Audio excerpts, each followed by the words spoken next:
Are you stepping in your destiny? Are you living it? Are you really where you want to be at? Because I'm going to be real fast because I don't have much time, but I'm going to share with you a couple things that will help you do that.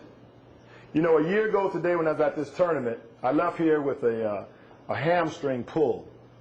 And I like to pride myself on being a pretty good athlete and everything, but I left here and I couldn't compete the way I wanted. I wanted to find out what was going on. I got home about 3-4 days later, you know, and I was thinking about it. I had to take some time off and figure some things out. I was out on my basketball court playing basketball with two of my sons.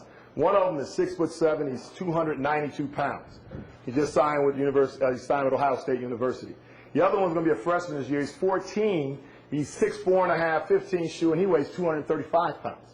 So you can imagine the three of us outside on the court banging away and everything, playing ball. And I couldn't finish the game. I could not finish the game. I don't like to quit it, but I was so tired. I could not finish the game. I certainly don't want my sons to beat me. I'm just not ready for that to happen yet. I just can't. I can't handle it. I'm quitting. I'm going to be a coach. I'm going to do something. When they beat me, it's done. I quit. I might not even come back here. I'm done. I'm upset. I couldn't finish that game. And then we went in the house and we started to eat dinner, and we're sitting down at the table, and our table's full of food. You know, big people, right? We got massive amounts of food on our table. And my two boys were sitting together with big plates, and my plate was kind of big too. And they were kind of laughing, and they said, Pops, you done got kind of big. You done got kind of big. I said, really? You know, my pride said, I can handle y'all. Well, why you quit? See, they talk trash like I do. You know, why you quit?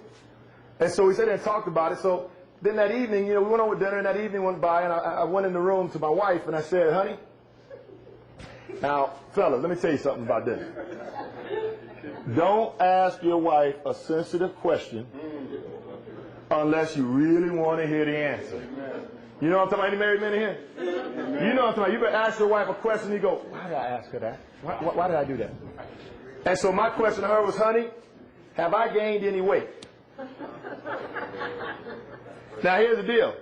I got a very sensitive wife, and she kind of loves the world. You know what I mean? She's just a nice lady. So she gives me a hug, and she said, honey, I love you no matter how much you weigh.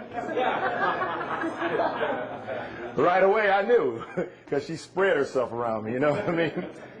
I said, dang it. So I jumped up, I went and I weighed myself. And I weighed 287 pounds. Just a few pounds lighter than my 292-pound son. The difference was he all muscle, I'm all fat. It was in that moment I had to make a decision. My knees were hurting. My back was hurting. I couldn't play like I wanted to play. It was in that moment I said, I'm going to make a decision. It's going to be different. Decision. For me, it's a health decision. And before I started my program, I went to the doctor. And by the way, if you ever start a new workout regime, please see your doctor. At our ages, we need to make sure that our bodies can stand the new workout that we're intending to do. But I went to my doctor, and I had him check me out, and my blood and different things that he did. And he was like, it's good you changed it. You made that decision, and you're going to change your life. And so it's a year later. I weigh 248 pounds. I'm only 20 pounds away from my goal, but it came from a single decision at that moment, and being committed to it. So I ask you again the same question. You can make one decision, change, tonight, that will put you on the path to your destiny. What would it be?